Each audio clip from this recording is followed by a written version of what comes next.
Assalamu alaikum to all my dear students. I am Fasila Parekh from AI Mullah High School, Umarwada, Standard 10, Subject English. વિદ્યાર્થી મિત્રો, આપણે unit 8 જોઈ રહ્યા છે. અવર ફીધર્ડ friends, આપણા પાંખવાળા મિત્રો. બરાબર. તો વિદ્યાર્થી મિત્રો, આપણે આ પાઠના પાર્ટ 1માં એક પક્ષી વિશે જોયું હતું. કયા? તે કે ટેલર બર્ડ એન્ડ સ્પેરો વચ્ચેનો જે કમ્પેરિઝન હોય તે આપણે જોયું હતું. આપણે તે પછીના પાર્ટમાં આપણે કયા બે પક્ષીઓ વિશે જોયું? એક હોર્નબિલ વિશે અને બીજું કોના વિશે જોયું? આપણે બીજું વ્યુઅર બર્ડ એટલે કે ગુજરાતીમાં ભાષામાં આપણે એને શું કહીશું? સુગડી વિશે જોયું હતું. બરાબર. સુગડી વિશે પણ આપણે પૂરેપૂરી માહિતી મેળવી લીધી હતી. બરાબર વિદ્યાર્થી મિત્રો. તો હવે આપણે આગળના પક્ષી વિશે જોઈએ. આજે આપણે આગળ જોઈશું. Devangi said, Shubhangi, the birds are not only our friends, but they also help us in many ways. You know the vulture? Generally, people do not like vultures as they eat carcasses or dead animals, but they are called scavengers as they clean our surrounding by eating the rotten dead bodies. Observe it big in the picture. It is designed to tear the flesh from dead bodies. Subhangi says, yes, the curve of the beak is very sharp, Didi.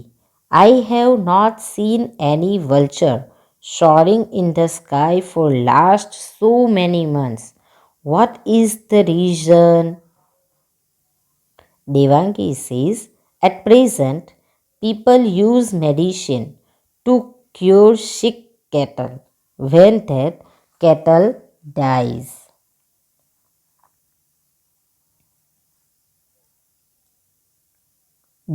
Vultures, its body. Diclofenac is very harmful for the vulture. After eating such a flesh, it slowly dies within a few days. Nearly 97% of vulture population is lost. જુઓ વિદ્યાર્થી મિત્રો, આપણે હમણાં જે વાંચ્યો તે ફકરો આપણે જોઈશું. અહીંયા શું કહે છે? Devangi said, Shubhangi, the bird are not only our friends. Devangi કહે છે, શુભાંગી, પક્ષીઓ આપણા શું મિત્રો? પક્ષીઓ જે છે તે આપણા શું નથી? મિત્રો તો છે જ, પક્ષીઓ આપણા મિત્રો તો છે, એકલા આપણા મિત્રો જ નથી. But they also help us in many ways, પણ તેઓ આપણને ઘણી રીતે મદદ કરે છે. પક્ષીઓ, birds are not only our friends, પક્ષીઓ આપણા મિત્રો તો છે જ, મિત્રો એકલા નથી એમ, એની સાથે સાથે એ આપણને ઘણી બધી રીતે મદદ કરે છે. તો પક્ષીઓ આપણને કઈ રીતે મદદ કરે? તમે કોઈ કહી શકો? નહીં ને? તો ચાલો આપણે જોઈએ. But they also help us many ways એટલે કે તે આપણને ઘણી બધી રીતે મદદ કરી શકે છે. You know the vulture. Vulture એટલે શું? વલ્ચર એટલે કે ગીધ. ગીધ વિશે તમને બધાને જાણકારી છે? You know the vulture. તું ગીધ તો જાણે છે ને? Generally people do not like vultures as they eat carcasses or dead animals. Carcasses એટલે કે મૃત, અથવા તો પછી ડેડ એનિમલ એટલે કે મરેલા અથવા મૃત પ્રાણીઓ. બરાબર. શું કહે છે? Generally people do not like vultures. મોટા ભાગે, સામાન્ય રીતે લોકોને ગીધ ગમતા નથી. શા માટે? Because they eat carcasses or dead animal. શા માટે નથી ગમતા? કારણ કે તેઓ મૃત પ્રાણીઓને ખાય છે. But they are called scavengers as they clean our surrounding by eating the rotten dead bodies. સ્ક્વેન્જર્સ એટલે કે સફાઈ કરનાર. પણ તેમને અંગ્રેજીમાં they are called સ્ક્વેન્જર્સ, પરંતુ તેને અંગ્રેજીમાં શું કહેવામાં આવે છે? સ્ક્વેન્જર્સ એટલે કે સફાઈ કરતા પક્ષીઓ કહેવામાં આવે છે. શા માટે તેને સફાઈ કરતા પક્ષીઓ કહેવામાં આવે છે? As they clean our surrounding by eating the rotten dead bodies. કારણ કે આપણી આસપાસમાં સડેલા મળેલા જે પ્રાણીઓ હોય કે કંઈ પણ હોય તેને ખાઈને તે આપણી આસપાસના વિસ્તારને સાફ રાખે છે. શું કરે છે? સાફ રાખે છે. ઓબ્ઝર્વ ઇટ બીક ઇન ધ પિક્ચર. આ જે ચિત્ર એ બતાવી રહી છે તેની અંદર શું કહે છે? આ ચિત્રમાં બીક એટલે કે ચાંચ, તેની ચાંચને ધ્યાનથી જો. It is designed to tear the flesh from the dead bodies. તો શું કહે છે આ ચિત્રમાં? તું ચાંચને ધ્યાનથી જો. મરડામાંથી એમ મળેલું જે માંસ હોય તેની અંદરથી માંસ ચીરીને કાઢી શકે તેવી તેની રચના છે. શેની રચના છે? એની ચાંચની. બરાબર. તો જુઓ અહીંયા આપણે ગીધનું જે ડિસ્ક્રિપ્શન છે તે જોયું છે કે ગીધની જે ચાંચ છે તે કેવી હોય છે? જે મળેલું જાનવર હોય તેની અંદરથી તે માંસને ચીરીને કાઢી શકે એવી એની ચાંચ છે. બરાબર. Subhangi says, yes, the curve of the beak is very sharp. Shubhangi શું કહે છે? હા, જે એની ચાંચ જે છે, ચાંચનો જે વળાંક, કર્વ એટલે કે વળાંક, એટલે કે ચાંચનો જે વળાંક છે તે કેવો છે? એકદમ શાર્પ છે, એકદમ તીક્ષ્ણ છે. દીદી, I have not seen any vulture soaring in the sky for last so many months. અહીંયા શું કહે છે? સોરિંગ એટલે કે ઉડતા. શુભાંગી કહે છે કે દીદી, I have not seen any vulture એટલે કે મેં હમણાં કેટલાક સમયથી શું નથી જોયું? છેલ્લા કેટલાક મહિનાઓથી મેં એક પણ ગીધને આકાશમાં ઉડતું જોયું નથી. What is the reason? તેનું શું કારણ છે? એમ કે હમણાં એટલા બધા આપણને ગીધ દેખાતા નથી. Devangi says, at present people use medicine to cure sick cattle. cattle એટલે કે ઢોર, જે પ્રાણીઓ આપણા મૃત્યુ પામે તે. તો આજકાલ શા માટે નથી દેખાતા? કે આજકાલ at present people use medicine to cure sick cattle. આજકાલ માંદા પ્રાણીઓને, ઢોરને સાજા કરવા માટે લોકો દવાનો ઉપયોગ કરે છે. શેનો ઉપયોગ કરે છે? દવાનો. વેન ધેટ કેટલ ડાઈઝ, જ્યારે તે પ્રાણી, તે ઢોર મૃત્યુ પામે છે, પ્રાણી મૃત્યુ પામે છે, મળી જાય છે, ત્યારે શું થાય છે? ગીધ ખાવા જાય છે તેને. વલ્ચર ઇટ્સ બોડી એટલે કે આ જે ગીધ છે તે તેમને ખાઈ જાય છે. કોને ખાઈ જાય છે? પેલા મળેલા પ્રાણીને ખાઈ જાય છે. અને તે મળેલો પ્રાણી જે હોય તેને આપણે સારા કરવા માટે શેનો ઉપયોગ કરેલો હોય છે? દવાનો ઉપયોગ કરેલો હોય છે. અને તે દવાવાળું જે પ્રાણી મૃત્યુ પામેલું હોય તે કોણ ખાઈ જાય છે? ગીધ ખાઈ જાય છે. Diclofenac is very harmful for the vulture.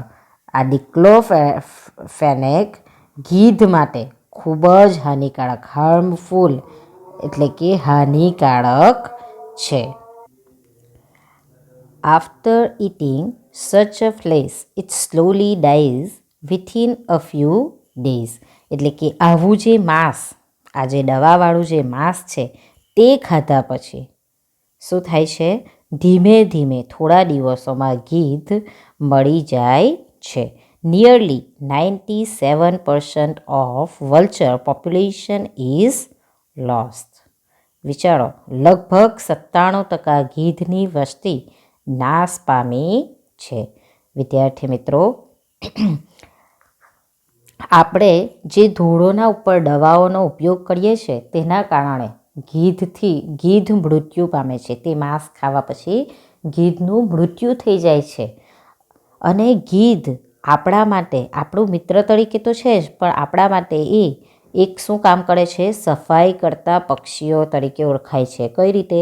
કારણ કે જે મળેલું જાનવર હોય છે, જે મળેલું ધૂળ હોય છે, તેને તે પોતે ખાઈ જાય છે અને ત્યાંથી રોટન બોડીઓ, ડેડ બોડીઓ જે હોય છે તેને તે સાફ કરી દે છે. તેથી ત્યાં આપણી આસપાસ ગંદકી રહેતી નથી અને તે વિસ્તાર સાફ હોય છે. તેથી આપણને ગીધ ખૂબ જ ઉપયોગી છે.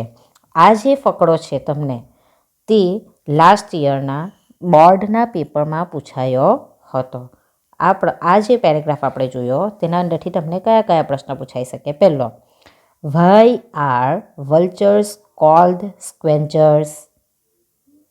બીજો, why are vultures not seen in the sky? આ પ્રશ્ન તમને પરીક્ષામાં પૂછાઈ શકે છે. બરાબર. આગળ, Shubhangi says it simply means that we the human beings are very selfish. We do not care for other living beings on the earth. Why are we not doing anything to save the birds? How can we help the birds? Devangi says you can offer grains and water for birds. Nowadays, we get to see very few sparrows, right? Where have they gone? વિદ્યાર્થી મિત્રો જુઓ, આપણે અહીંયા જોયું શુભાંગી શું કહે છે. અહીંયા આપણે પહેલાં કોના વિશે જોયું? ગીધ વિશે જોયું. હવે આપણે નવો ટોપિક જોઈએ. Shubhangi said it simply means that we the human beings are very selfish. Shubhangi શું કહે છે? આપણે, એનો અર્થ એ થાય છે કે આપણે માનવજાત કેવા છે? સેલ્ફિશ, એટલે કે ખૂબ જ સ્વાર્થી છીએ. We do not care for other living birds on the earth. Other living beings એટલે કે આપણે પૃથ્વી પરના અન્ય જીવોને પડવા કરતા નથી. આપણે ફક્ત અને ફક્ત પોતાનું જ વિચારીએ છીએ. Why are we not doing anything to save the birds? પક્ષીઓને બચાવવા આપણે કેમ કંઈ કરતા નથી? How can we help the birds? આપણે પક્ષીઓને કઈ રીતે મદદ કરી શકીએ?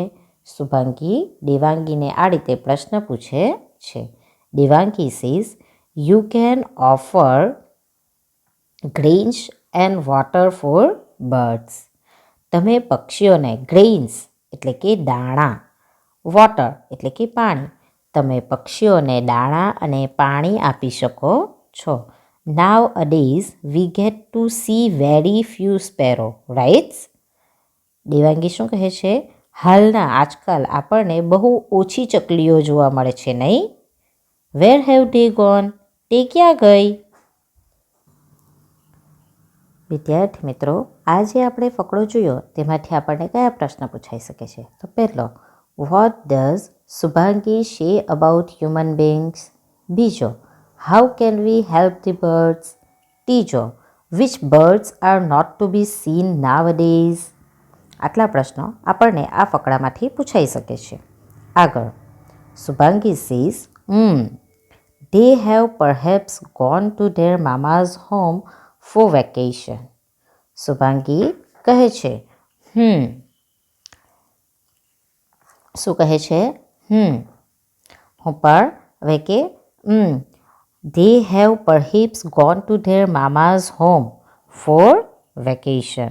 હું કદાચ મામાના ઘરે, રજાઓમાં તેમના મામાના ઘરે જવા, આપણે પણ જઈએ ને, જઈશ એમ, ગઈ હશે. બરાબર. Devangi says what about the other days? બાકીના દિવસોમાં શું? શુભાંગી શું કહે છે? બધા પક્ષીઓ ક્યાં ગયા એવું પૂછ્યું ત્યારે શું કહે છે? કદાચ તેઓ રજામાં તેઓના મામાના ઘરે ગઈ હશે. દેવાંગી શું કહે છે? What about the other days? બાકીના દિવસોમાં શું? એ તો દેખાતી જ નથી એમ. Shubhangi says I don't know. Will you please explain? Shubhangi શું કહે છે? મને નથી ખબર, શું તું મને સમજાવીશ please? Devangi says they have left us because